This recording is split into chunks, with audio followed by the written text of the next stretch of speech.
the whale trainer, and the whale trainer is like a pretty blonde girl. They recalled these dolls because like they didn't want like kids or people like doing bad stuff with them. So I bought them from somebody that pulled them out of the dumpster at SeaWorld and was selling them at Kobe's swap meet. And I bought 1, 2, 3 for $1.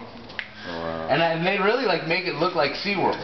A crazy thing about this display, so you guys, another thing about it in here, like everybody thinks, oh, Shoeseum, Nikes, but it's also about the power of eBay. I did all of this on eBay, starting out with just $300 at the swap meet, and I just built this business over and over and over, buying shoes, selling them on eBay, taking the money, buying more shoes, and I did this just like for 10 years.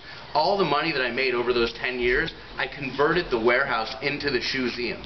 But I thought that the best place for me to showcase this whole collection, and I don't know how long you guys have been following this whole thing, but the very first time that I shared this collection with the world, it was on eBay.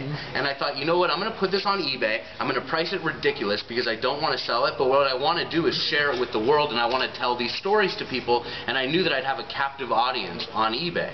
So I put this stuff on eBay, I'm thinking, okay, what's this worth, and tripling it and then putting it on eBay. This shelf sold for $2 grand. The PayPal invoice is right above your head, and this guy in England bought this shelf, and I was like, no way. And for a minute I thought that people were going to like actually start buying all these exhibits for like crazy bucks, but he was the only one that actually bought them.